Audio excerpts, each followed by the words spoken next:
Okay guys, so we have the red man of the West player MeSureFX versus the blue Engma player Mr. Smug. In the game number 4, the score is 2-1 in favor of MeSureFX. What's wrong with the Corsairs? Can anybody explain me to a dummy? You're not dummy, dude. Basically, in the beta version we are using right now, they actually added a new building which was not existing before, the Tavern, in which the player as Mordor can recruit Corsairs right off the bat. They have been changed a lot, and at this point of the game, at this point of the balance, they are too strong. They just one-shot almost the buildings. They can win any fight pretty much. They are tanky. They are extremely fast. They are way faster than any other unit from Mordor.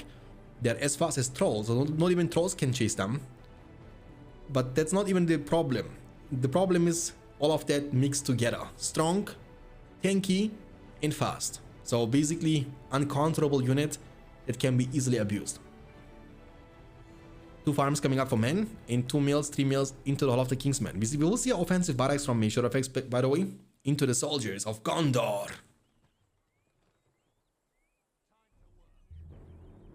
Can anybody explain me? Banana is saying too OP. Thanks for the explainment, dude.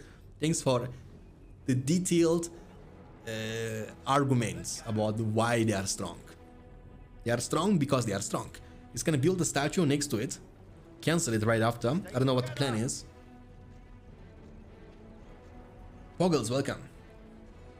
How do I get the new beta patch? I wouldn't recommend to get it, to be honest with you, because it's being changed all the time.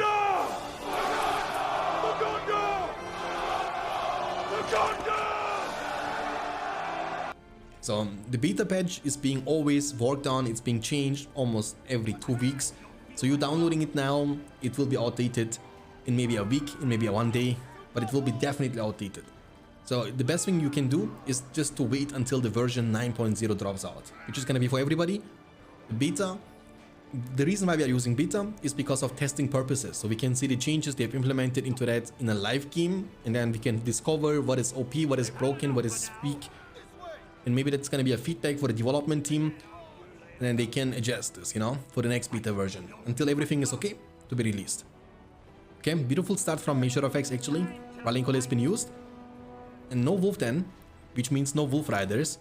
This is gonna be in a good spot. And with the statue around it, it will also make the units fighting for this area way stronger. He's gonna build also archery range offensively. By the way, this also gives you command point increasement, and in addition to that, it also reduces the cost of infantry. So it's like triple effect, actually 4 effects. It makes you stronger, it gives you fear resistant, it gives you command points. It also reduces the cost of infantry. So 4 effects in one single building. Pretty strong. Tear it down. Tear it down. Okay, this one is going to be taken down for sure. For sure. I mean, so far these farms are untouched. 1, 2, 3, 4 farms actually around the left side of the map Westfold. And what Engma needs to be doing is expand in the opposite direction. That's very important. So you want to expand on the direction where the opponent units are not coming from. Basically, it's easy but also complicated at the same time.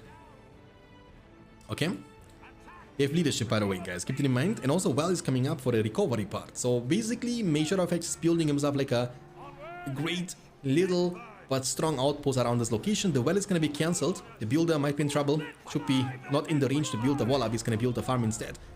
And it's a very good spot for fight for MeSureFX, because again they have leadership, additional damage, armor, and in addition to that you also get the chance to recruit more and more units every single second. Let them fly. We have our orders. Our order is retreat, retreat. I mean, that's a thing we see a lot from the Man of the West faction nowadays, the offensive barrack strategy, and it works out pretty nicely, you know. But what Engma needs to be doing, in my opinion, is to send 1 unit at bare minimum forward. There are 2 unprotected farms, and you can eventually take them both down. Because he's trying too hard to defend this area, too hard.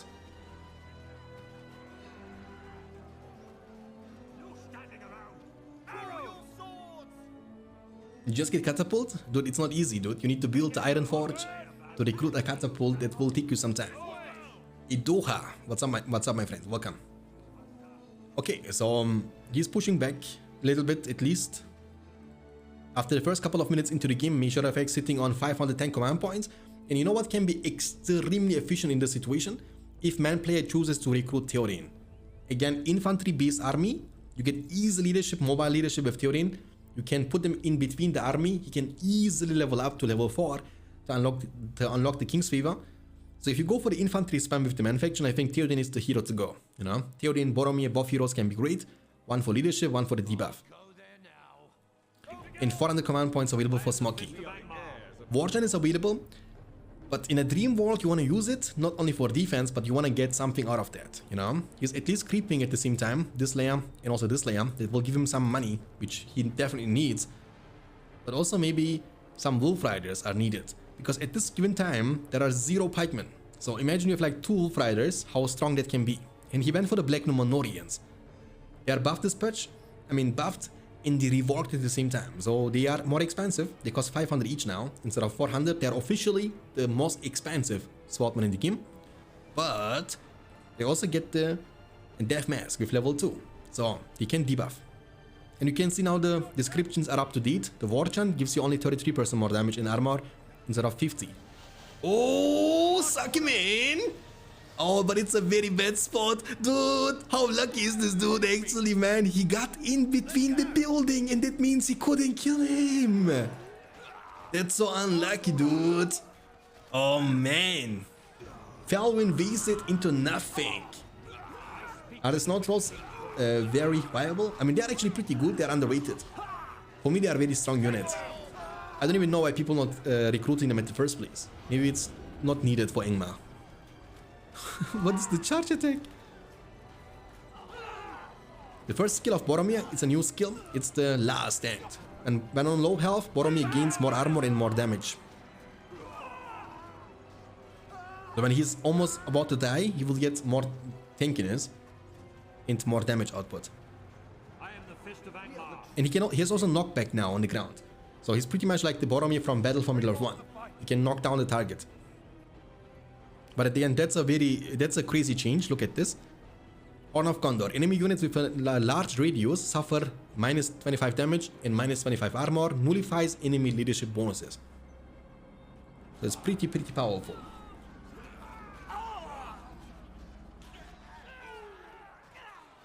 Can he knock down heroes? I think so. At least tier 1 heroes he can knock down. You can see he's knocking them down. But he only damages 1. He damages 1 and knocks down the other unit. So he doesn't have splash damage, I believe. I'm not sure. You need to take a look into them when he's in a big fight, you know? 6 power points in the bank, 475 command points against 660 command points for man. He's actually kind of rich too. And Boromir also offers leadership with level 5. So 2 more levels and leadership will be unlocked. So I think Boromir now is one of the better heroes, to be honest with you. Because think about it, he has now a brand new ability, this one being reworked. So with level 5, he can level up, he has leadership, he can debuff while nullifying leadership bonuses. So I believe, you know, when I first heard about this one, I thought it's a nerf. But I think it's not a nerf at all. I think it's not even a bad change. I personally like this change. I think Boromir is gonna be good, man, trust me. We ride out for Gondor. Just in time to deal with the Black Numenorians. Oh, charging. Look at this movement speed when they are charging. And look, this also got changed. This also got changed. So basically, it used to give you 50-50. Now it also gives you 33-33. It's like the buff from the Warchant.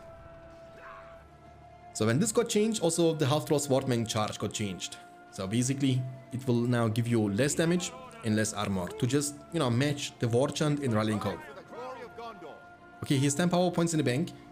Now you can also summon the Lone Tower right on the spot, you know, just never lose this area. Black Numenorians debuffed. The arrow volley is available. He's gonna use the arrow volley on the Black Numenorians. Smoky, move aside! Okay, he's gonna dodge. Actually, nice dodge by Smoky. He lost a couple of units, but it's not a big deal for 10 power point investment. It's okay. The Felwind came in kinda clutch. Beautiful trample into the backline. Black Numenorians are tanky, but are they tanky enough to withstand multiple tramples from the Gunner Knights? The fire on the ground can also... I believe the fire on the ground doesn't hurt you when you use it. So basically he can stay on his own fire and he should be in a good spot.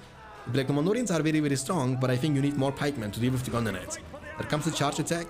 The Frozen Land for a double buff.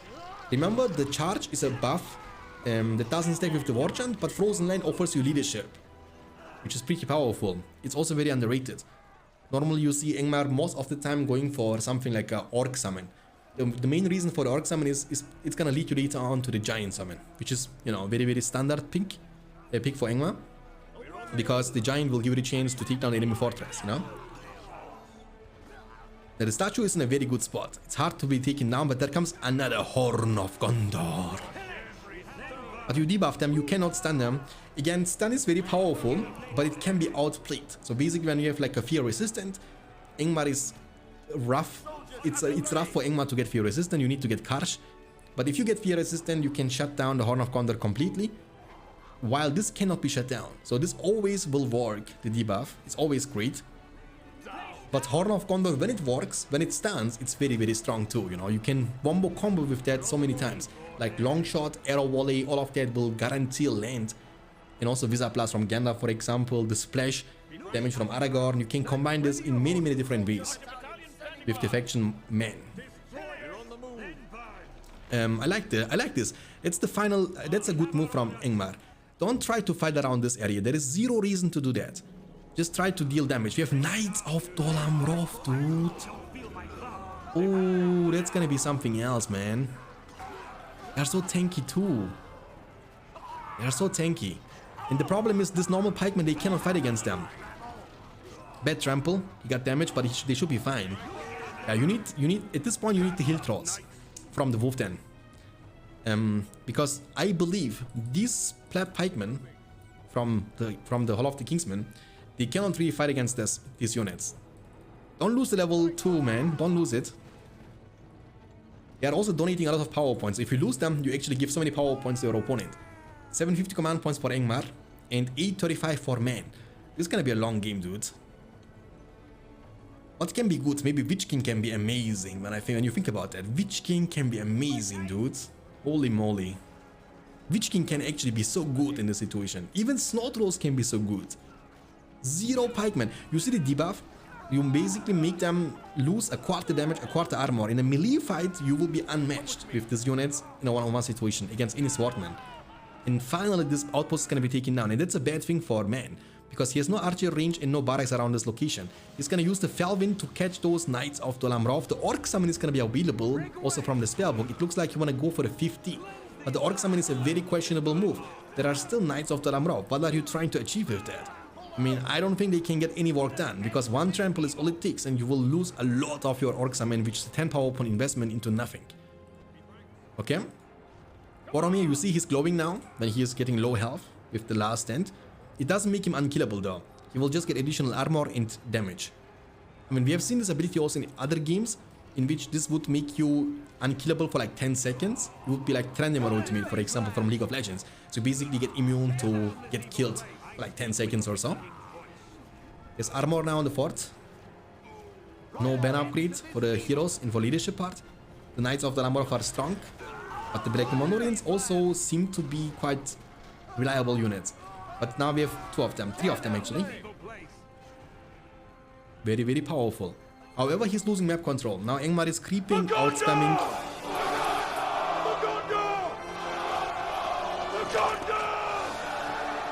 Charge attacks are available with level 2. Level 2. All you gotta do. So level 2 unlocks both of them. Charge and also this. So level 2, massive. So it's much more rewarding now. Join with him, Gundam.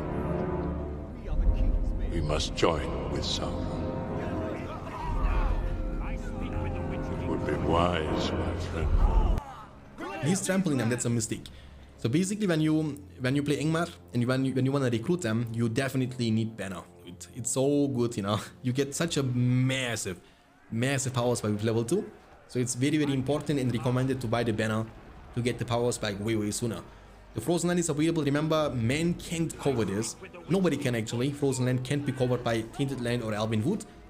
So it will stay on the ground. There comes the Horn for the debuff. But imagine if it could stun in this situation, you know? This would be much more impactful. The day may come when the courage of men fails, when we forsake our friends and break all bonds of fellowship. But it is not this day. This day we fight! By all that you hold dear on this good earth, I bid you, stand, men of the West! Maybe that was the motivation, Farad, maybe that was the motivation the man faction play needed. Because he's kind of falling apart. And now he has 15 power points in the bank, which means he has the chance to go. You see the power point differential now between Ingmar and man. So when you calculate that, that's 5, 10, 20, 29. So he had 29 power points in total when we calculate everything, including the starting 5 power points. So 29 power points in total. Now we're going to take a look into Ingmar. So we have 5, 10, 20, 30, 45. Dude, that's more than 15, 16 power point differential. Can you imagine that? That's kind of crazy, man. Beautiful. Beautiful. You see, he waited. Dude, that's a wombo combo if I ever seen one, boys. That's a wombo combo if I ever... Did you see what happened? He used Frozen Land. So what Frozen Land does, it reduces the enemy movement speed by 33%, which is significant, right? They will lose more than a third of their movement speed they lose. So they are kind of slowed down in the Blight, and just before they can leave, he sucked them in with the Fellwind. That's the wombo combo from Ingmar. With the Fellwind in Frozen Land, you can make crazy combos like that. The last march of the Ent is going to be a good one. It's going to be a good one, indeed. Army of the Dead. You see, he's still getting slowed down on the Frozen Land. Okay, he's feeding look. You see the problem with the Knights of the Lamroth? They are donating so many power points to the opponent, man. That's the reason why Ingmar has so many more power points in the bank in compared to man. Because your units are so valuable, losing them will give in crazy amount of power points to your opponent. Crazy amount of power points. The farm level 3, the Black Numenorians are about to take it down. It's shooting though. Maybe? Does he have rebuild? No. An enemy has been crushed. The enemy has been crushed. Beautiful. 800 command points available still for men and 950 for Ingmar. And they have also a sound effect for Ingmar, guys, if you want to use it. It's called Ingmar will prevail. So. Oh, he's leveling up. Little man should have stayed in White City. Rogash show you strength of trolls. Rogash will show you strength of trolls. The last stand of the man. He's going for the marketplace. Maybe a little bit too late for that one. And I was not expecting that Ingmar can deal with the Knights of the Lamroth that easily. Maybe the pikemen are still not bad, you know. I mean, for me, again, maybe I'm an old school player, an old school guy. I'm 32 years old, and I always thought about it this way. For me personally, the pikemen's main purpose and main reason of existence is to counter cavalry. But it's kind of odd that these pikemen from Trollmaster can counter the cavalry way better in compared to half-troll pikemen, for example. You know what I mean? Like, I'm telling you, I think Knights of the Lamroth are going to be so much harder to deal with for the Goblin faction, because there is no revenge damage. You can literally trample over everything without being afraid of getting some revenge damage, which is like the main threat when you play with cavalry. The revenge damage and the burst damage from the pikemen. Boromir, level 6, doesn't scale hardcore, so level 5 unlocks everything you need. You don't get very strong later on. Charge will be used. Actually, I believe they kind of buffed the charge. Like, it's 50% now. I'm pretty certain it was not 50% before. Correct me in the chat if I'm wrong, but I don't think it was 50% movement speed boost in the patch 2.02 version 8.5. I think it's buffed.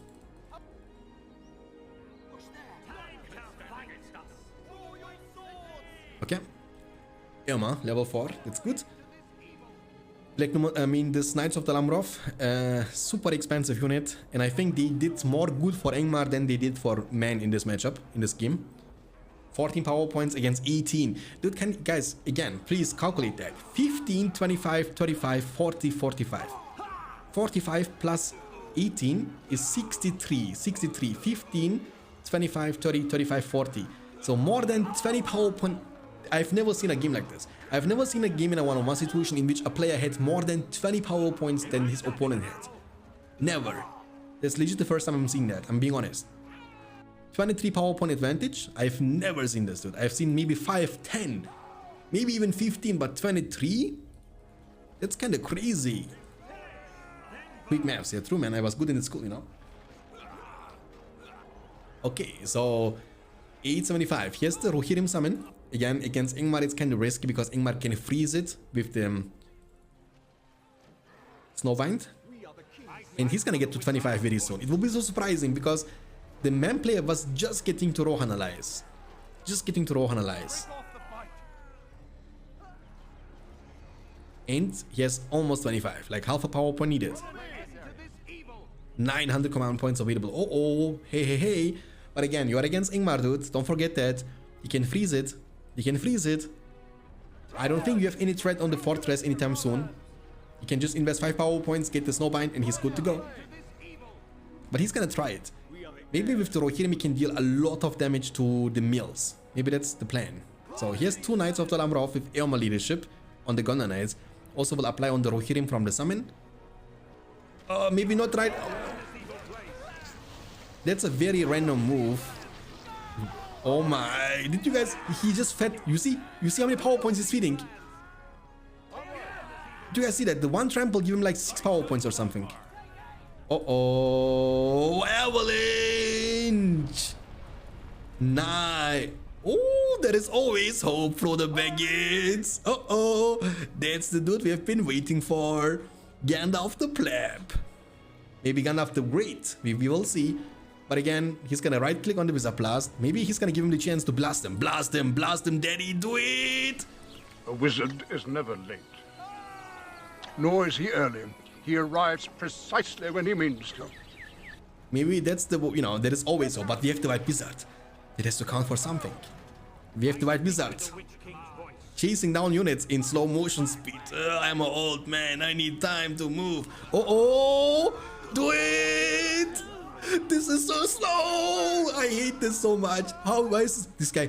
I'm gonna blast you. Are you ready? Are you ready for the blasted? Hold on, I'm gonna blast you now. Oh, I'm an old man, I need 5 more seconds. The stuff is so heavy. Oh, do it faster. Come on, dude. Do it. Don't waste time, you know? Don't wait for tomorrow or something. Oh, look at this. The Fellowship of the Ring. Gondor calls for it, and Rohan will answer. Master the Rohirrim into the rallying call. Knights of the Lamroth buffed. Rohirrim. Let's see how much damage they can deal. I mean, there is no proper counter still. Besides this pleb pikeman, he has 3 all of the Kingsmen, 1 of them level 2. He never went for anything else. Traumaster spam and Break the Manorians. No heroes besides Voldor. And man is so much more wealthy in this game. Aragorn, Gandalf, lots of the Knights of the Lamroth. I'm kind of curious where all the money from Ingmar went. For, you know, I have no clue. Morgomir is gonna be the next hero, but he's not the best timing in the world. He is coming just to get killed. We have also Rangers. Maybe the way to level up Gandalf, there is a random Boromir running in red glow animation. Maybe the way to level up Gandalf is to place him in between the Rangers or something. Commitment on the fortress, he can freeze it. Tom Bombadillo! I mean, he can freeze it. I'm not worried about the fortress. The Black Numenorians charging down the Rangers. The level 3 melee shooting down the Rangers too. And the Knights of the Lamroth are able to get to the fortress. He is not freezing it yet. I don't know what he's doing. We have... Oh, he went for the Whites. He doesn't have power points for the freeze anymore. Smokey, what are you doing? There is no chance you would have just done this, Smokey. Why would you risk it, man? You can't invest your power points when you are being attacked like that. Where is Gandalf? Gandalf is coming, still level 1, 1000 years later. Aragorn is using the Blade Master. He doesn't have the power points for the Snowbind anymore. The fortress is getting chunked. There comes the Felwind into the heroes to knock them down on the ground. But he's still not at 5 power points. And I cannot believe it. Why would you summon the Whites when your fortress is under attack, dude? Smokey has been defeated. So we have the Elven player, Smokey, a measure of X, versus the Ingmar player, Mr. Smok. So I think Mr. Smokey was able to get 3 out of 5 games or something Ingmar faction. Pretty much like the last match of the end is going to be a good one. True. It's going to be a good one. Okay, we have a mill into the Hall of the Kingsmen. On the other side, we see 2 mills, 2 Malone trees for the Elven player. Early barracks. I'm assuming it's going to be a creeping action. Creeping action. Hey, Krampus, welcome. What's up? Elma make money through... Elma, actually, yeah, I forgot about that one. Elma made so much bank, potentially. I mean, that's one of the reasons why you should go for Voldor early game, you know? Voldor can also make the same money like Elma can for Ingmar faction. Ingmar must prevail. Ingmar must prevail. Alright. So, is he gonna go forward or is he gonna try to creep? I'm assuming he's gonna try to creep because he's sending the builder forward. Remember, when Ingmar captures and controls the inn, he will get the chance to recruit They the cannot hillmen. stop the goblins! They cannot stop the goblins. Okay, so he's gonna creep indeed, but when it comes to you know, creep with this pikeman, you definitely need the help of the builder. What's your favorite streamer, Shanks? Oh, it's a hard question, dude. I'm not watching really a lot of streams. I'm more into a YouTube thing. So to be honest, I watch more YouTube than I would watch Twitch. And on YouTube, I don't know. It's hard to make such a thing. Because there is nobody I would watch in a regular basis. Why don't you pick up a rock and bounce it off the thick heads?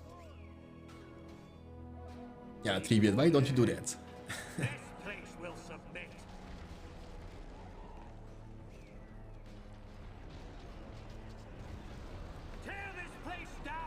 Okay, so the creep is gonna be taken down. Pick it up. Okay, so we have the chance for the Hillmen. Again, pretty much the Wildmen of Dunland with a new name. They are exactly the same, but there is a difference. The difference is they are acting like a Trollmaster unit. Ingmar must prevail. So basically, when you kill this dude from the battalion, the white dude, you lose the full battalion. Pretty much. Warchant, Valenko has been used. I think Ingmar should be able to win this fight, no problemo. Barracks, we see 1, 2, 3, 4, 5, 6 Malon trees. And we see 1, 2, 3, 4 mills. So 2 more extra resource buildings for me in compared to Ingmar. But Ingmar was able to creep at least. And you see the Trollmaster Whiteman. So basically, this two, they have a different design. But they have the chance to get the torches, just like the Weapon of Dunland. They cost the same, like Weapon of Dunland. So only Ingmar designed Weapon of Dunland. Hey Mika, what's up? Hello Beyond. Do you know the status of new game? Of the new game? What the new game you're talking about?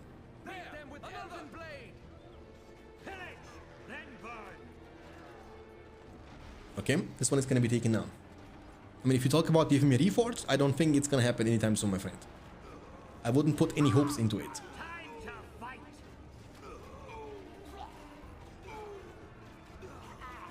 Okay, so Alvin Play should be able to win this in long terms, I think. And when it comes to this Trollmaster Rodaur Hillmen, so you wanna use them in a way of harassment. You don't wanna, you know, they are not very strong fighters, pretty much. The Steeple is coming up, okay. Great positioning from Smoky, very good positioning. Not that good from Elves. He's gonna be able to protect it, but it's gonna be damaged big time, so later on, Smoky will definitely get the chance to finish this off. No problemo. This one is going down in the meantime. And Spam is real.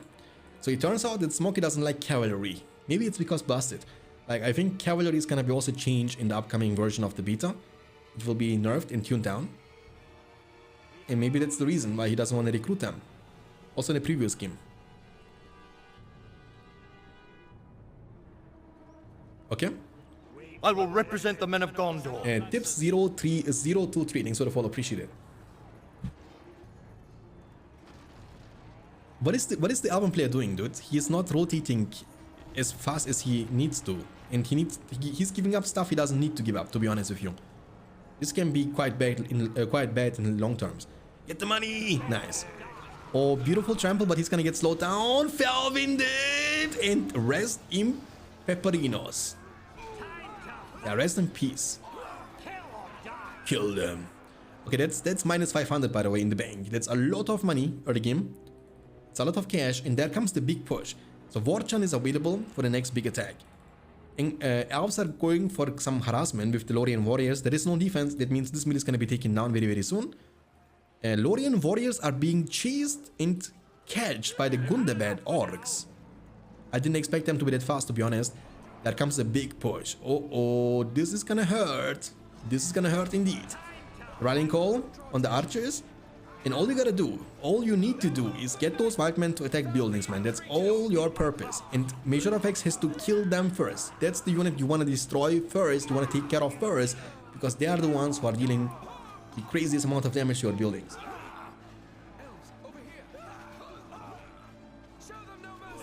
Show them no mercy. Okay? Alright. There is a Malone tree hidden. I want to see how much money does he get from this one. Let me check. 14. It's not much, to be honest. It's not much. So when you put your buildings in a weird place like that, you actually don't get enough value in terms of production and resources, you know? I mean, to be honest, good defense from Measure of X. Very good defense. He didn't lose anything but army. And we have also Waldor early. That's good. I like Waldor early game. I mean, you know, the Elven faction seems to be a very strong faction. Even now in the beta, even though the Elves, they didn't get any buffs, to be honest. They've like gotten only nerfs, especially heroes like Glorfindel, for example. They've been only getting nerf every single version. But they still seem to be in a good spot. However, the only difficulty with the Elven faction is the lack of money. And I believe what the beta does, and it kind of gives you more money from the resource buildings, it kind of negates the weakness of the Elven faction a little bit. Because, for example, when it would be a long game, Elves could not compete with any other faction in terms of economical power, right? So you couldn't get to spam as many units as opponent factions could, because every faction, man, has, I don't know, like Elma leadership, Elma Outlaw leadership, or Grand Harvest. Engmar has Waldor, Goblins have, I don't know, Scavenger, Azog, Mordor Industry, you know. Every faction has something, but Elves have nothing. But I believe what the beta does, it gives you more money now from the buildings, from the resource buildings, and it kind of makes it even now. So Elves are not, the eco disadvantage doesn't matter that much anymore, because you can make it even by having, you know, just spamming more resource buildings pretty much.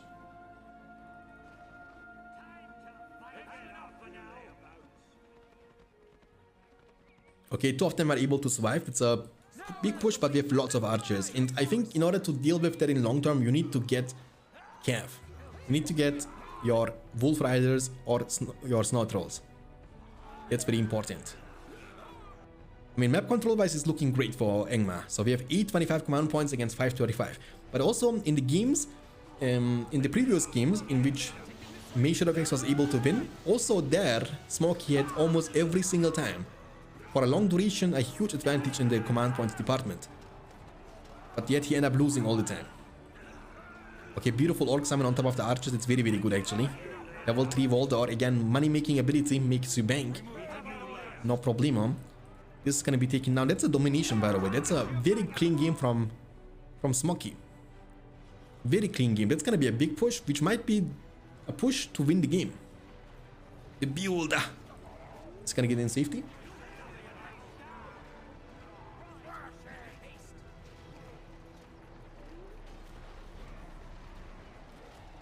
What matchup did Smokey win? Oh, I don't remember anymore. I think it was the first game, the very first game. What was the matchup, boys? Does anybody remember? Anyone remember in the chat? I'm not certain anymore. I think it was Isengard versus... Isengard against Elves or something? Maybe? It was Isengard from him. Isengard against Engmar it was, if I'm not mistaken. He was able to win as Isengard. Okay, I mean, he's also finding this one. Look at the minimap now. There is one more Malone tree remaining here outside of the area and 3 more around the fortress. That's all Elves got. All of that. 425 against 975 command points. Level 3, you will now have the chance to see the Dark Rangers in action. Ingmar, I think it was Ingmar, yeah. Isengard versus Ingmar. He's creeping. Be careful against the Troll Punch. Uh-oh, okay, should be fine. No problemo. Alright, so now we will reach the point, and I cannot believe that people are not abusing this anymore. because it's still one of the easiest combos in the game, which can 100% land. So you buy banner, you give it to the rangers, you unlock the long shot, and guess what? Now they're also buffed. With level 3, they will unlock the death mass too. Just like the Black Numenorians, they need to be level 3 though, not level 2, which debuffs the enemy units around them. So it's not very effective on a ranger unit, which is a range unit, but if anybody makes it in the close range, in the melee range against you, you can make them weaker, which makes you tankier. So you nerfing their damage by 25 will make you take 25% less damage, you know, which is pretty good.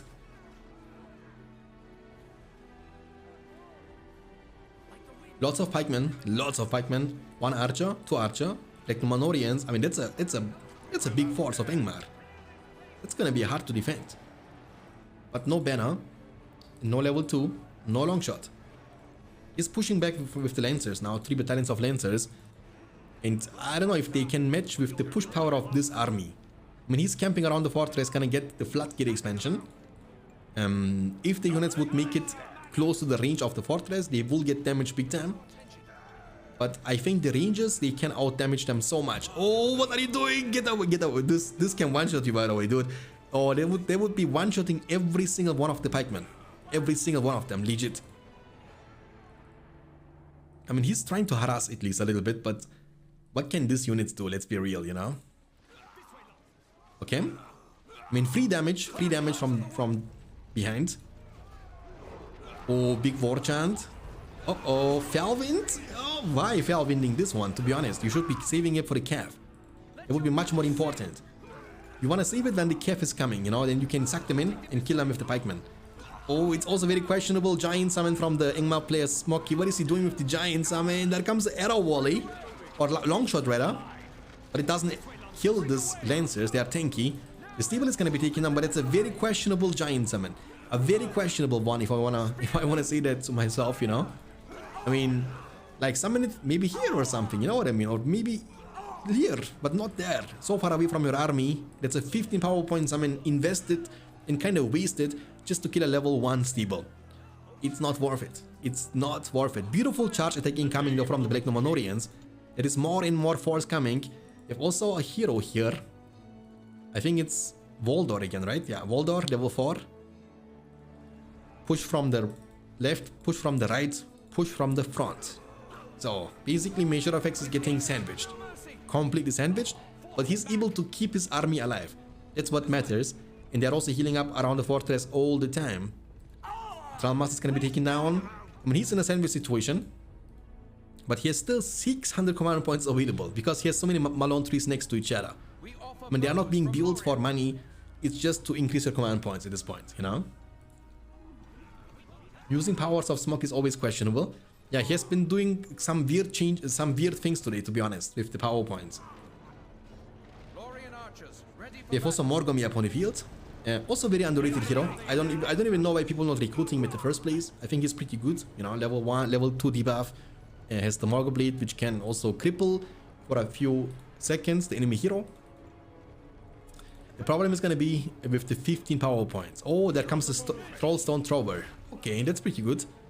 But you gotta make sure to protect it though, that's very important. The Lorien warriors are trying to make it to this Trollstone Thrower. But Morgomir is saying, no, you shall not enter Ingmar. The Eagle's gonna be available very soon. We have Haldir very late on the field. I don't know about Haldir now at this point of the game. It's a, you know, hero you wanna recruit early game to get him strong in the mid to late game. He went for the Frozen Land, which is good. Again, it gives you leadership, makes your unit stronger. Haldir is diving in too deep. And he's gonna get slowed down now. Oh, Haldir is gonna be dead. I mean, he's trying to get power points, I believe. 15 power point will give him the chance to kill this Trollstone Throwers with the Eagles, no problemo. Now he has the 15 power points in the bank, but he gotta use it fast and smart.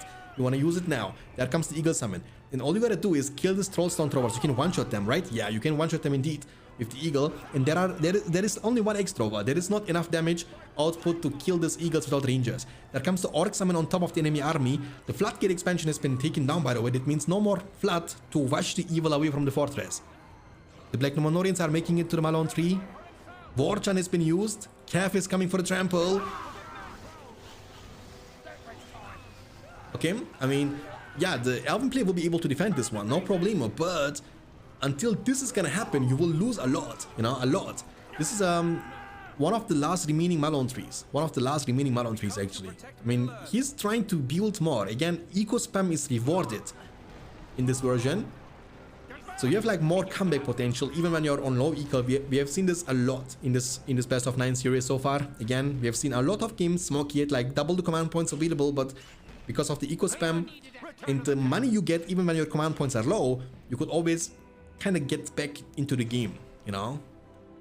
Like in 8.5, for example, if you would be like 400, 500 command points behind your opponent, there was like 1% chance you could turn this game around. Beautiful, nice. Ooh. That's a lot of power points you can collect this way. 500 command points against 1000. Again, Smokey is being kind of pushed back. And I don't know why would you recruit heroes like Karsh in this situation. That doesn't make any sense to me.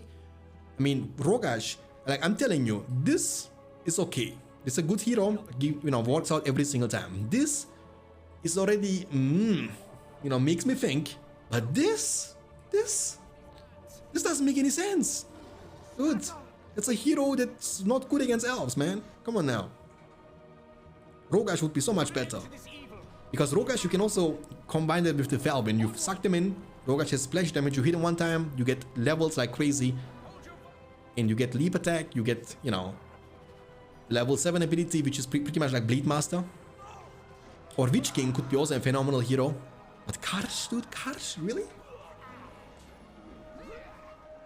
I mean, Karsh is not very tanky against archers, and you are against elves, they will spam archers all the time. So your passive can't be even utilized, because your passive has only a limited range. So you need to be close to the enemy units to apply that shield soul effect. And most of the time you cannot get into the range to do that against elven warriors or elven archers, because they will start shooting you before you can apply the debuff. Now you need to move away because otherwise you will die, you know? 11 power points against 5, so we might see another 25. May is holding himself very nicely with the camp around the fortress. He will also recruit some Mirkwoods very soon. The siege will begin. The lack of damage against the Trollstone Thrower is kind of crazy, you know? You cannot take it down with archers, bad trample, nice micro. Oh, but how are you gonna kill this now? How are you planning to kill this now? That's the big question. Eagle maybe? Could be nice. But nope, not even Eagle Nest. Eagles are on cooldown, no summon from the spell book. It's like a timer now. There is a timer. Kill the Trollstone Thrower before your fortress falls. 10 shots remaining. It's so slow. Look, 1, 2, 3, 4, 5, 6, 7, 8. Dude, what is this attack speed from the Trollstone Thrower?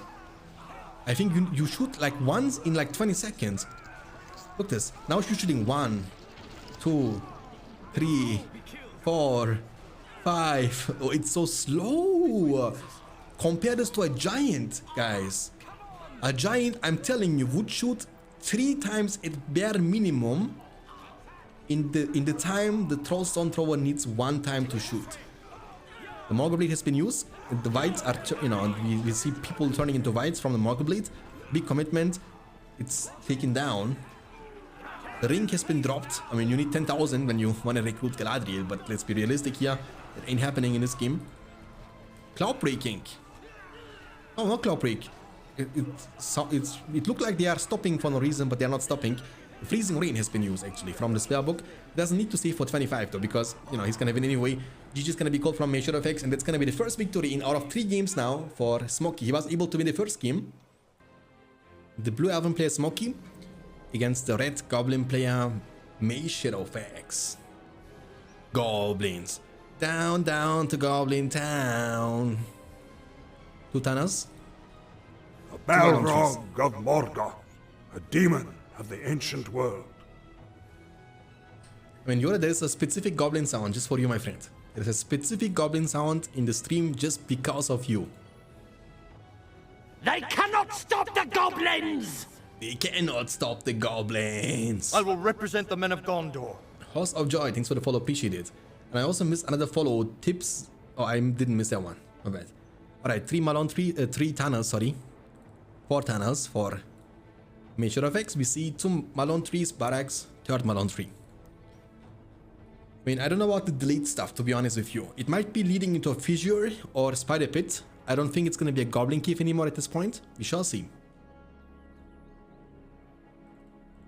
I mean, that's something you can do in a bigger map. Maybe this map is not too small either, because the distance from this to this is long enough for you to get the production building and recruit a unit just in time. Because look at this. I mean, first of all, Smoke is not going to pressure, he's going to creep. It's going to be kind of tricky to creep on a map like this, because there are, I mean... Gobs, gobs, gobs, gobs, gobs. We fucking love gobs, Macy Pants, Craigasm. How is this word not restricted? They cannot stop the goblins! They cannot stop the goblins! Alright, so Spider Link start. Pikeman gonna be creeping, which should be uncontested. And Archers next. That's good actually, because Archers, if you don't know, they counter the Spiderlings pretty nicely. I mean, the good thing for Mishurafex is he's gonna get away with this 4 tunnels opening. He's gonna be kinda rich. 5 tunnels now. His eco should be good. And also, Goblins got a couple of buffs in the version 9.0. They have the chance to get shield up now cheaper, from 3000 down to 2500. It's a pretty significant buff. And also, I believe Gorkil the Goblin King got buffed. So we shall see. I mean, shield up is pretty good actually against elves. It's pretty underrated. I don't know why people are not recruiting shield up more. I think she's a pretty strong hero. Tanky, deals great amount of damage, quite mobile, can trample, you know, all of that stuff. Has the slow with level 1. And slow is also very underrated, that you can slow down the enemy units, you know, by a decent amount. What's up, Arnie? What's up? Okay. Easy creeping action. More creeping action. So far, they didn't even see each other. A lot of creeping is going on in this game. Steeple, maybe Lindens. They are also busted, by the way, in this beta version. They are kind of broken with the Silverton arrows, and I think they're gonna also get tuned down. You know, I heard, I'm not certain, but I heard that they will actually nerf a lot of stuff.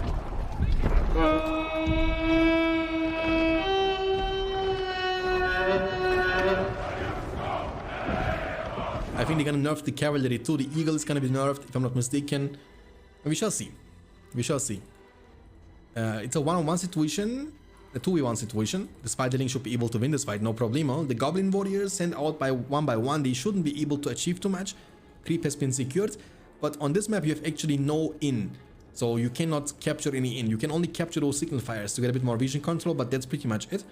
I mean, in is not very important for the Elven faction because you only get the chance to recruit the peasants. Let's be real, they are not the best units in the game, but they are quite cheap, you know. Okay, Spiderlings and Goblin Warriors. Pikemen, they need to back up those archers. That's very important. Beautiful trample. And the tunnel is going to be found and taken down by the pikemen. So it's a 1 pikeman in 1 archer push. I'm assuming it's not going to be too effective. But you want to commit on that one super fast, you know. And really good, right? Yeah, I told you, man. I told you. Just gotta ask me, you know. I got those strategies, dude. People don't expect that one. But the magical thing is, you don't do that every single game. When you do that every single game, your opponent can find a way to counter that.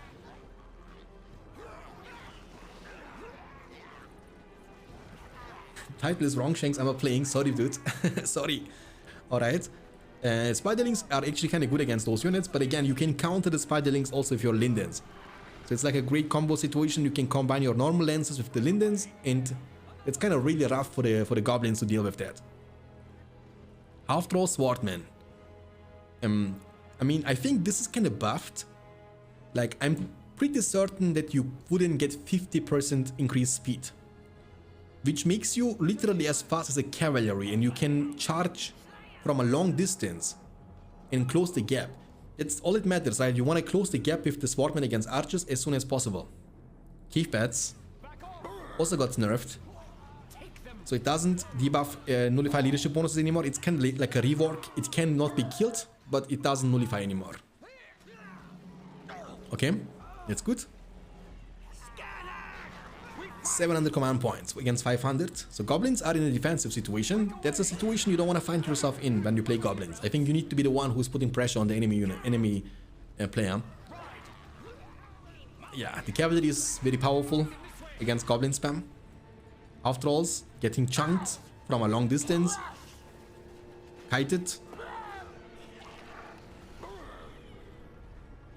I mean, he's falling apart. That's a big investment, which is 500 for the upgrade on the fortress, and it doesn't really do much in the situation for you, in my opinion. I mean, the goblin player will get now lots of vision. Like in a map like this, just see how much vision control you get from this investment. 500 into the fortress, but then you see half of the map, literally. You see all of that stuff. So imagine you control also these two buildings. You have the cave pads upgrade, and you control these two buildings, and you can see all of this area too. And all of this area too. So the only thing you can't see anymore is gonna be this area. So basically you would see 90% of the map with the upgrade on the goblin fortress, and then capturing those two signal fires, you know. I mean, the spiderlings, they should not be able to win this fight. Goblins are kind of pushing back a little bit. Gotta teach some more before tournament, no problem, dude. I mean, if you have any struggling matchups, just, you know, there is always a solution to that. 3 power points in the bank against 5. It's pretty even-ish. These buildings are kind of making it hard for the Elven player to fight this. You see that? It's kind of body blocking him so much. These buildings on the ground. Look, the way they need to move. There are too many buildings, neutral buildings on the map, which makes the movement a bit hard for some certain units. And the first hero is going to be Haldir. And for the goblins, it's gonna be Azog. And the person who's saying they cannot stop the goblins is actually Azog's sound effect from the game. I mean, Azog is a better swordsman than Haldir is for sure. And he has also pillage for making money for goblins, which is also very good. But Haldir has leadership and Azog doesn't. So these heroes which offer you leadership are normally a great investment. They cannot stop the goblins! They cannot stop the goblins! After all, they cannot make it to the archers behind. Cave pads will be used to make them weaker. There comes the Teeter Land, which also is nerfed, of course. I mean, every buff is nerfed. So the buff, everything that offers you now buff is gonna be tuned down to 33% instead of 50% armor and damage. Azog, level 2, has the pillage. I mean, I don't know if it's a good choice to fight on the Elven, on the enemy land with the debuff on top of your face, but he's gonna fight anyway. Balrog of Morgoth, a demon of the ancient world. Elven wood cover. Oh, okay. I don't know about that, to be honest. I think the eagles later on are gonna be a much better choice against goblins in compared to ants. I mean, ants are also not bad because it gives you the siege power against the fortress from a long distance, but I think eagles are overall better in this matchup. Because even though they changed quite a bit, I still believe that the goblin faction is not the best faction when it comes to deal with flying heroes. And remember, you can also recruit additional eagle from your fortress. So with the eagle summon from your spellbook, you can have 3 eagles at the same time on the field, which can be extremely hard for the goblins to deal with that. Haldir is level 1 only. I mean, there is nothing for him to kill really. Goblins are once again in a very defensive formation.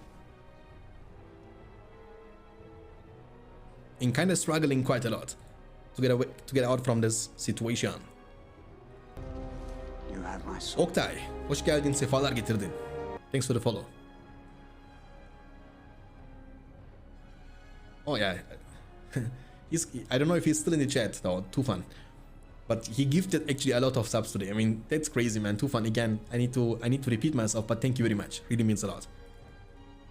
Okay, he was able to creep this troll here. Get at least some money off it. And the reason why they're glowing like this is because of the horde bonus. So similar to the orcs, when you are having a lot of them on the field, you glow. You have leadership. 3 power points. Multiple tunnels next to each other. And he's gonna build now some expansions. 2 giants and 1 spider. He's scared of a potential attack, which he might be worrying about very soon. But I think the siege will begin when the Elven player has 15 power points in the bank for the ants, you know? And for me personally, the Ents are also not very strong in compared to Giants. Giants seem to be just much more reliable because of their speed. But when it comes to deal with archers, the Ents are better because they are pretty much immune to archer damage. So you need fire arrows or something to kill them, while Giants can be killed also by normal archers. Level 2 tunnel, very important, but it's going down. Ezok, level 5. The Great Battle Rage. Level 2, oh, okay, we see the forge now. Elven armor purchased to make them a bit tanky. The Giants are actually doing a phenomenal job. It's not about their damage, but it's about them knocking down your units all the time on the ground, you know? You pretty much lose DPS and the ability to move for a long duration. The crowd control. Cavalry with heavy armor. Good luck dealing with this. That's a very important tunnel. Yeah, he lost all the highly level tunnels, all of them. And he's dropping down to 350 command points only. I mean, command points for goblins is not a big problem because you can get 200 for this from this one. For 200 investment, you can get 75 command points for free. So you can build multiple of them when you have enough money and resource income. And with Scavenger, you can make sure that you get enough money, but you need something that can kill them way faster. In this situation, it has to be something like Shiloh, because with the heavy armor, they are just too tanky for you to kill with the Spider Riders, you know? Ezok is going to be in a safe spot.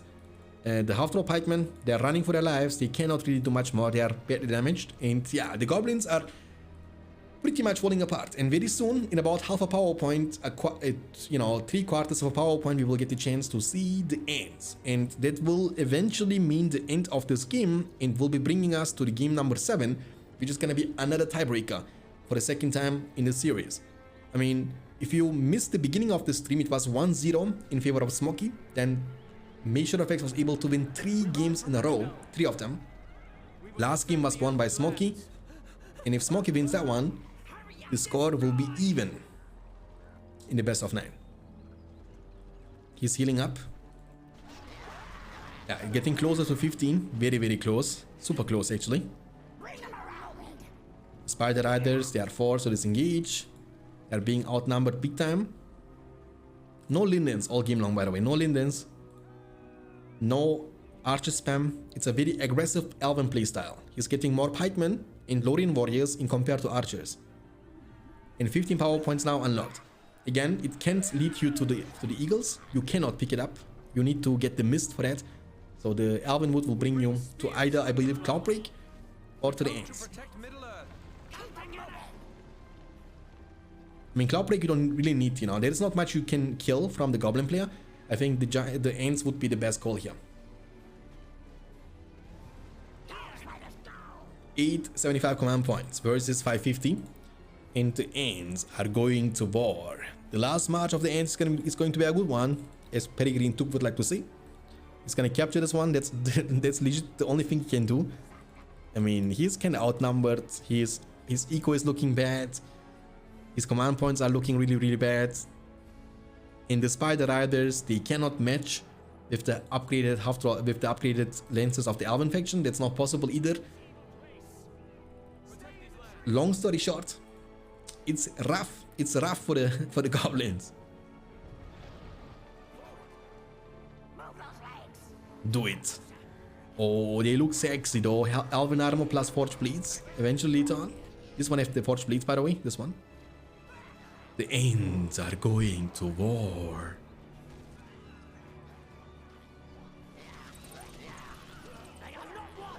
I mean, you cannot... How you want to get to them? Oh, maybe Ezok. Ezok is actually getting to one of the ends with the Great Battle Reach. You will be able to kill one of them. Heal doesn't work on the ends, by the way. You cannot heal them. Ezok is chunking, my dude. But there are upgraded pikemen. Can he kill this Mods, dude? please ban MaeShadowFox for losing Eve Goblin's real truck. Oh. Ezok, the End Slayer. And when he gets away too, this is the MVP, dude. But the fortress already got chunked, and the calf is committing now fully. The fortress is gonna be destroyed. Ezok can only watch from a far distance how his favorite town, the Goblin town, is falling apart. GG is gonna be called from MaeShadowFX. It's gonna bring us to the game number 7, and also with that to the second tiebreaker in this best of 9. Ingmar versus goblins. A matchup that was tough in the patch 2.02 version 8.5. I think it's a little bit more promising now in the beta version. We shall see. I mean, we have seen actually goblins being able to win this matchup multiple times. So let's see if Smoky can pull this off against the Angmar player Meshurafax. 2 tunnels, 3 tunnels. One of the main reasons why this matchup was difficult was because of Karsh. Karsh pretty much hard counters the goblin spam. The Chill Soul kind of kills them passively. It's like a blight. So you basically deal damage over time, constantly. In goblins, they don't have the damage to kill Karsh. Karsh can deal with them with his aura. But remember, the goblin faction got kinda evolved into an era of half trolls.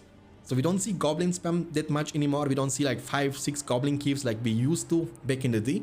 We see actually maybe 1, 2, maximum 3 goblin caves. And then we will definitely see more spiderlings, spider riders. They cannot stop the goblins! And definitely also more half-troll swordmen, you know? And you see this, it's a half-troll pikeman opening. He's gonna be trying to creep this one at the bottom left side with the help of the builder. I mean, basically build a tunnel here.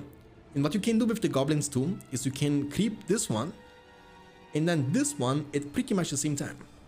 So you send your second builder now to the spot. Soon, Master Elf, you will enjoy the fabled hospitality of the dwarves. Of the dwarves.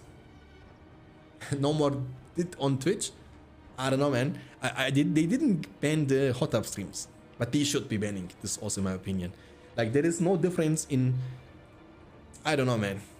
Like, maybe it's just me, maybe I'm a controversial person, but I think this has nothing to do on a platform where kids can sign up and watch, dude.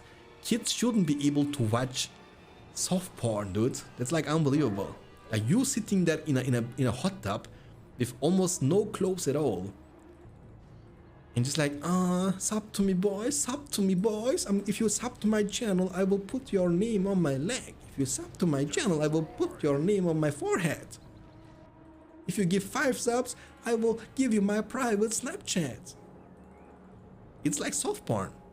I'm telling you, this has nothing to do with Twitch, dude. If you, and the dudes who are horny enough to watch this, there are some free legal websites you can go and get your stuff done there. You know what I'm saying? Like, you don't have to waste money for that, bro. Because trust me, she's not getting your name tattoo on her leg. She's writing it down with a pencil, and she's gonna wash it away the second somebody else subs to the channel. How horny can you be to do that? Alright, so creeping action. Yeah, of course kids can watch, but I think the platform has to be identified as some sort of place. Like, Twitch always has been for me more like a platform in which you see gaming streams, you know, gaming content. So basically there is a game you enjoy, you search for this game, then you find streamers who are playing this game or doing content on this game, and then you start watching them. That was the initial idea of Twitch. Now it became a place of politics, of hot tubs, of just chattings, and less and less and less gaming content. And I kind of find this sad, to be honest with you.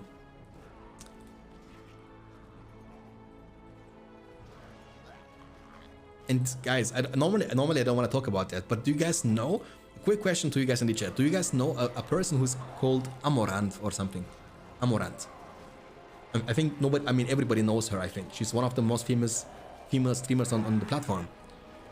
Did you guys hear what happened in like few days ago? No kappa. Mr. Kramer, welcome. Did you guys see what happened a few days ago? I mean, she was married, brother. Like, look, the only thing what I kind of got out of this information, what I was consuming unwillingly on Twitter, because this was actually getting TT, like top trend topic. The only information I got from this was actually that she was married all along. She was a married woman who was acting like she's single just so she can make more money out of the subs. And this is kind of sad, dudes. I mean, not that she's married is sad, but the fact that she was kind of trying to make more money by not admitting that she's married.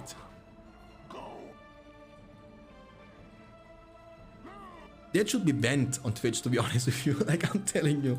Like, this is scam, bro. Come on now. You know what I mean? You are literally lying. I mean, Engmar is everywhere, by the way, in this game. I have absolutely no idea what happened. I mean, I'm just explaining to you. Like, basically, she had like a beef with her husband. She now will be breaking up with him. And then the discussions were so hilarious. You know what I mean? I was like watching a couple of clips on Twitter. It was so hilarious. She was voice chatting with her husband. And the husband was like, I'm gonna take every money from you. I will only leave you $1 million. And she was crying, oh, he's gonna leave me only $1 million. What are you crying about, dude? You have only $1 million. In which world are we living? Dude, it's unbelievable. Only $1 million. This shouldn't be allowed in the first place. We shouldn't be able to create a sentence with $1 million and only. In one sentence, this doesn't belong to each other. Only $1 million. Shut up. Cave troll action. 550 command points against 500. Only one, yeah, true. Only $1 million. Poor woman. And that's a proof that the amount of money she's making is kind of crazy. And she doesn't even talk. She's like looking at her phone, dancing with the music on the screen. I mean, for me, it's, at the end of the day, it's for me, you know, I don't care about who's watching who, you know, you can watch whatever you want. We are living in a free world, and you are allowed to watch whatever you want. But I'm just trying to say, I think this has nothing to do on a platform like Twitch, because you basically don't show your full body. Yeah, you are covering a couple of parts of your body, but you basically show 85% of your body in a platform in which kids can sign up who are 12 years old. And they don't have control there, they don't have self-control. It's a platform in which you can donate money with your parents' credit cards. Just so you get a bit advantage, just so you get your name, your fake Twitch name on your body. The minute is gonna be taken down. You should be watching Beyond Standards channel instead, guys. The kids, if you are watching this on YouTube or watching Amaranth in a daily basis, I would recommend you guys, hey, listen to me, children. I would recommend you to watch a guy on Twitch. His name is Beyond Standards. He's making crazy content for Battle for Middle-earth games. I know you don't know what Battle for Middle-earth games are, but trust me, you will. I will explain you everything you need to know. And you will have actually fun playing this game. Instead. Hot tub stream confirmed. Guys, can you imagine me in a hot tub? Guys, can you imagine that? Me with my hairy chest on hot tub? You wouldn't even tell the difference if I have something on my top or not. If I pull off my shirt, it still looks like I have a shirt. Looks like meat's back on the menu. Looks like boys. meat's back on the menu, boys. Oh, the cave trolls. Wait, you are saying my $50 donation to Amarov was a bad decision? I don't know, man. I don't know what you got from it. What you got from it? That's, you know, that's the real question. Pikeman, be careful. The cave troll spam from the Goblin Town. You know what? You can counter this hardcore with Rogash too, because Rogash can steal every single one of them. So all you gotta be is level 2, then you can dominate them one by one. Dominate them all. We get more half-troll swordmen, 2 Goblin Caves, Spider Pit level 2, 800 command points for the Goblin Town, and only 375 for the Engmar Town. So again, in a matchup that was favoring the Engmar faction a lot in the past. I mean, again, we cannot say generally that was not unwinnable, that was unwinnable in the past. It depends also on the performance of the players. Oh, nice shot with the 3 in your hands. The cave troll. You got a cave troll, as Boromir would like to say. I wonder if Shanks' wife will force him to say he's single. I mean, I need to defend her, dude. I mean, the thing is, she said she's single, but she made millions of dollars of money. And let's be real here, we are a lot of dudes in the chat. If you would be having the option to say that you are single, even if you're not, but you would make millions in exchange, would you not say that you are single? I would say I'm single. I would even break up if it's needed. Let's be real. Do spearmen counter trolls? Yes. In this game, yes. I love beagles. In this game, spearmen counter trolls if they charge over them, or if they stand still and get them, let them hit you. You know, the pikemen can counter that. When you trample them, you get like the revenge damage. It pretty much causes you getting insta killed. Insta killed. 425 command points for Ingmar. He's struggling. He's gonna use the Snowbind on this level, almost 3 mil to save it. The trolls, they have like good speed to just, you know, dance around the rosy, focus on the buildings over and over again, and kill everything. With 3 of them, you can also kill a mill in a few seconds. And I believe the only solid counter to that are rangers. So you can... I won at start, but... 2.02. I am the Fist of Angmar. Oh, destroyed the calf. I did calf, I lost. I also wouldn't break up with Shanks' wife. Shut up. With the Witch King's voice. But money all alone is not gonna buy you happiness. Of course, money is important, but we are working for the money. We are going to work 8 hours, 9 hours a day, 5 to 6 days a week to get money. But, you know, selling your soul is not worth it. Because there can't be enough money for somebody who's greedy in the world to make him happy. Like, think about the Lord of the Rings. I think that's a great lesson. Like, dwarves were already wealthy. They were rich, pretty much. They had like dwarven riches, industry on their mine shafts. They had like 1000 command points, all that crazy stuff. But they were too greedy. They were like, just too greedy, you know. What happened at the end? Balrog came and bashed them. When you are sitting on 1000 command points and you have like 50,000 in the bank, when you have dwarven riches on your mineshaft level 3, then you don't need more than that. You know what I mean? Just be happy. 2 Malone trees, into the barracks, into the 3rd Malone tree. 2 tunnels, into the 3rd tunnel, into the tunnel number 4. Luke, thanks for the follow, appreciate it. So goblins once again against elves. We have seen this matchup already one time, in which the elven player was able to win in the map Rudaur, but this time we are on the map Westfold, which is a good map for the goblin faction. It's not a bad map at all. 800 for Gondor. 800. Are you out of your mind? Okay. Pikeman opening. Yep. So creeping, action confirmed. And fissure opening. From the Goblin Town. I mean, the half-throw swordsmen are pretty strong, but I think when you have many archers, they still cannot play the game, you know what I mean?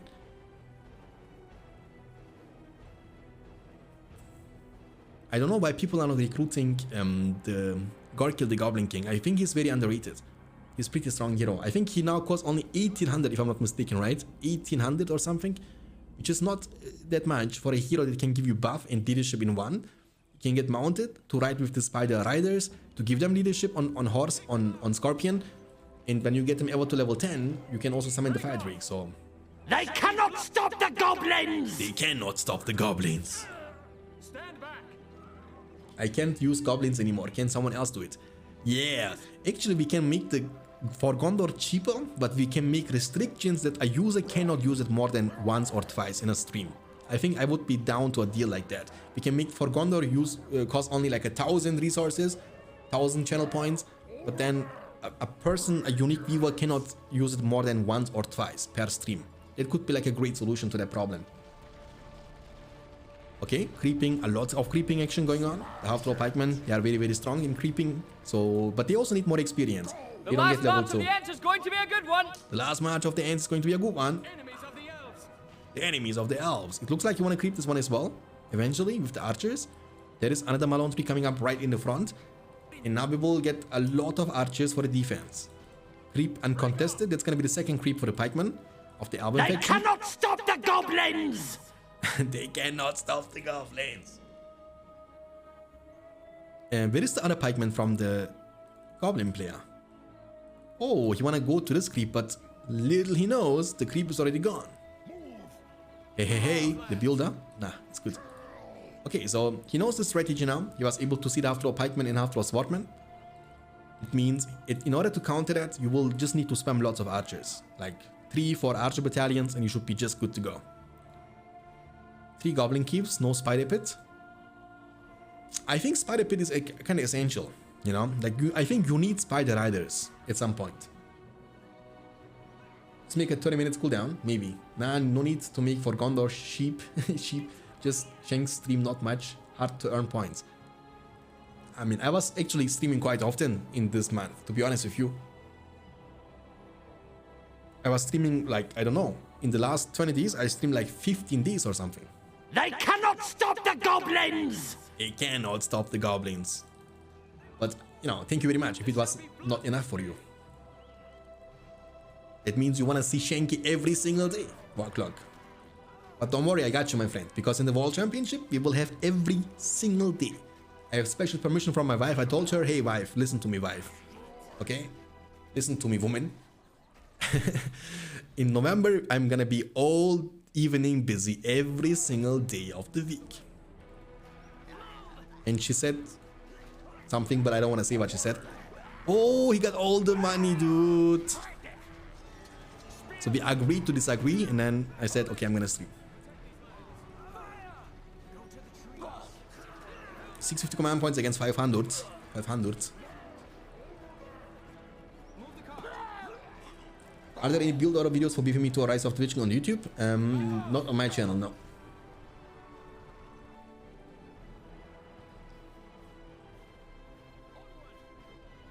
But I can make one if you want. I mean, I can kind of ask people like Smokey and Sauron and Avi or something, so they can give me their build order, and then we can cover this all together in a video. I think the build order depends also on the map a little bit. On a bigger map, you can also get away with building additional resource buildings without getting into the production speed, into the production building right off the bat. It also depends, again, it depends also on the matchup, you know, and you have multiple different opening possibilities in this game. You can open with Fissure like he did, go creep, you can open with the Goblin Cave, you can open with the Spider Pit. You have like many options, and it depends, you know. Like I think the diversifying is very important. Like when you play against the same player and you always do the same thing, he can read you like a book and he can counter that what you are doing. So the surprise effect is very underrated and also very important. Because in Rise of the Witch King, nobody is picking spying abilities. I mean, maybe goblins do that with the cave pets, but it's also gonna be less and less now because the war chant is gonna be just much better, right? Especially elves, for example. Do you see ever elven faction picking the far side from the spellbook, for example? It's not gonna happen. They will pick Rallying Call, so are the dwarves. So it means the surprise factor is very important. Okay, 525 command points against 700 for the elves. So elves have still the advantage in this game. He was also able to creep this one. Half trolls, again, they cannot be trampled down, but you can trample everything around them, no problemo. Barracks level 1. Stable level 1. Precious Wheel, that's an important tunnel for Shadow FX. Unfortunately for him, it's going to be destroyed. Oh, Shelob! Nice, Shelob. I like Shelob so much, dude. I think she's super underrated. Look, she has 5000 HP. Oh my, the pikemen chunking. Holy moly. The pikemen are chunking her. Yikes.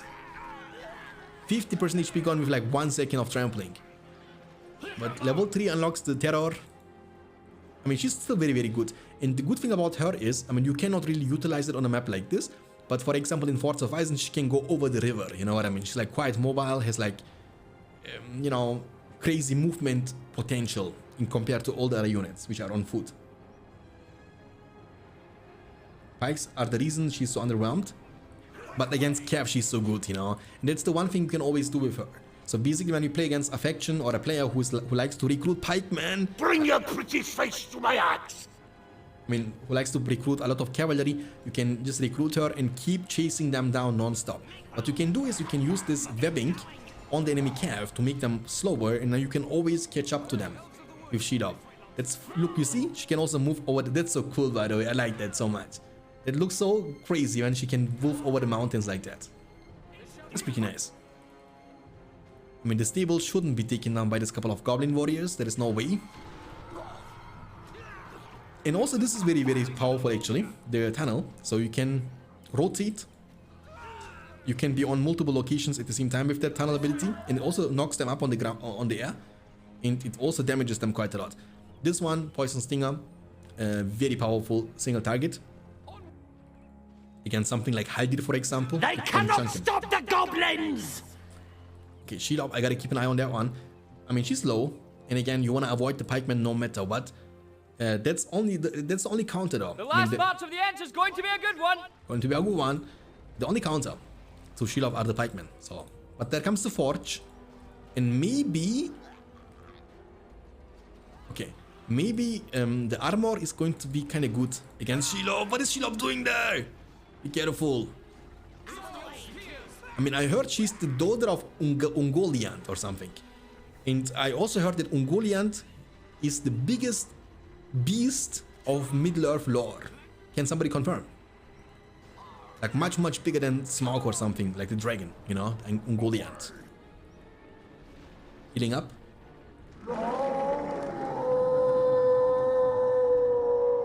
The last march of the Ents begins. The last march of the Ents begins. You have 13 power points for Smoky.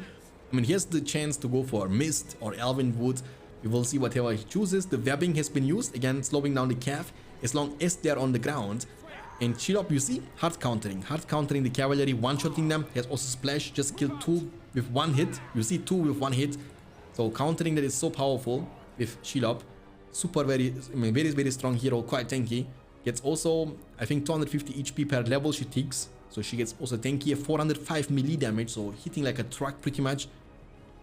But she cannot win the game alone. We have 950 command points against 550. That's a huge command point differential. But with the 10 power point, the goblin player will get the chance to go for a scavenger. And I believe in this situation, scavenger is gonna be the best call. Because Shelob can kill those calf units. Yes, I like that. I like the scavenger because goblins, they need money now. The weapon of Thailand can be good in some situation, but the scavenger is always active. So the longer the game goes on, the more value it can offer to you. And you get perma value just for killing units, +5, +5. And when you kill lances, you get even more money from that. So we shall see. But at some point, you need something stronger. And again, I believe Spider Riders are the way to go in this situation. There are not many pikemen from the Elven player, and you can punish him for that.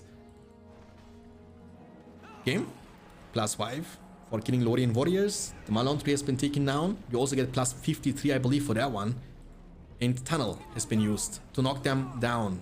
But there are pikemen. The webbing will be used to knock them. Oh, the mist. I don't know what's going on, but the terror is gonna, kind of force them to run into different directions. And you see, she has like a lot of stuff in her kit. But Glorfindel against Shelob. Oh, but he's running for his life. He's running for his life. It's a big spider. You don't want to mess up with that one. All right. So 500. And when you kill this dude, for example, he's gonna give you so much money from the scavenger. You know what I mean? Like those heroes, they give you so much value when you kill them. But you cannot really chase this girl, can you? Because I believe she can. What is he doing? No, Shelob. Oh, Glorfindel wants some fighting. Oh, what are you doing? Shelob. Oh, +10, but she's gonna die. Oh, Glorfindel, the Spider Slayer. I mean, she killed a lot actually, but you need to revive her. That was an important hero. 525, he has barely any units around. And this might be the end of this best of 9. Smoky, I mean, that was a kind of crazy back and forth, by the way, right? Because Smoky was able to lead 1-0 in the best of 9, then Major Effects was able to win 3 games in a row, so making the score from 1-0 being behind to 3-1 advantage. Then Smoky makes it 3-2, 3-3, 4-3, and this one is gonna make eventually the game to 5-3, and Smoky will be able, yes, to become the champion of the day.